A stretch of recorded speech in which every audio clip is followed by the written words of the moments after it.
J'espère que tu vas bien. Aujourd'hui, nous verrons pourquoi les criminels ne vivent-ils pas de l'argent qu'ils ont amassé au lieu de le blanchir. Je vous souhaite la bienvenue sur la chaîne Questions-Réponses. Je remercie Pierre Damé, Harold, Jonathan et Pierre Leclerc pour leur réponse à cette question. Nous allons commencer avec la première réponse de Pierre Damé. L'argent prend beaucoup de place. Et ce n'est pas très sûr comme ça. Si vous gardez tout votre argent en cash dans un seul endroit, vous devenez une cible pour les voleurs. Si quelqu'un vole votre argent, qui allez-vous appeler? Les flics? Si vous êtes vraiment bon, tout le volume d'argent liquide que vous recevez devient un véritable casse-tête. On estime que Pablo Escobar encaissait 420 millions de dollars par semaine à l'apogée de son empire. Pour vous donner une idée de ce que cela représente, c'est l'équivalent de la quantité totale d'argent liquide que l'US Bureau of Engraving and Printing détruit et imprime en une journée, ce qui signifie que 15% de tout l'argent liquide des États-Unis allait à un seul homme. Autre comparaison, 1 million de dollars en billets de 100 dollars pèse 10 kilos, donc 200 millions de dollars pèseraient une tonne métrique et rempliraient un cube d'environ 1,1 mètre de côté. Escobar aurait pu remplir 2 chambres à coucher typiques avec son revenu hebdomadaire en 3 mois environ. Je plaisante, bien sûr.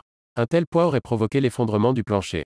Vous en pensez quoi? On va continuer avec la réponse de Harold. L'argent facile n'a aucune valeur. Ils dépensent leur argent en drogue, en bouteilles en boîte de nuit, en vêtements de marque, en voitures de luxe qui perdent leur valeur après 10 ans, etc.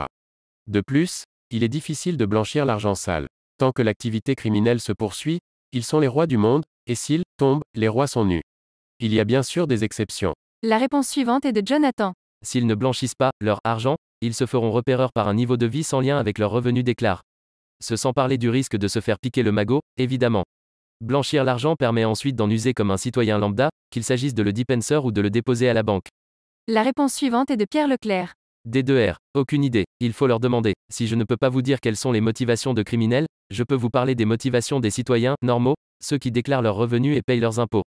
On peut y voir des raisons morales et des raisons pratiques. Les raisons morales sont évidentes, comme nous vivons en société, c'est normal de participer au fonctionnement de la collectivité. Après, on peut toujours débattre de la façon dont certains contribuent et d'autres plus ou moins, mais on s'éloignerait trop de la question.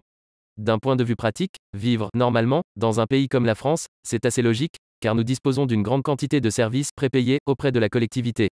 Là aussi, on pourrait débattre de la quantité de services utiles à chacun, mais restons sur le sujet.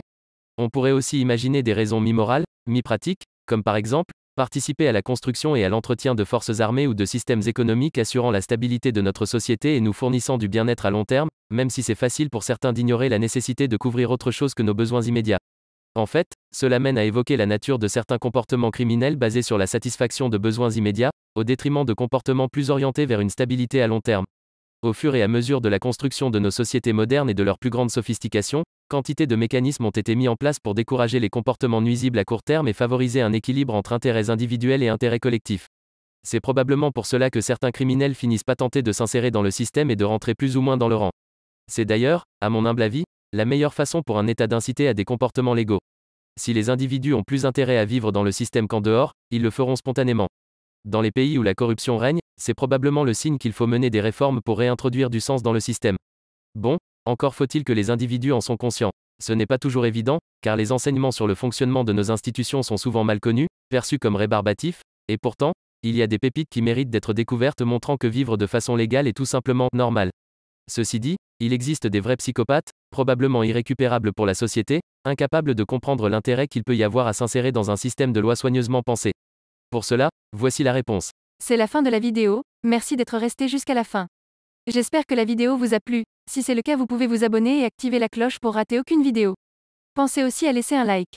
La vidéo est terminée, vous pouvez continuer de discuter de cette question en commentaire, ou trouver une autre question qui vous intéresse.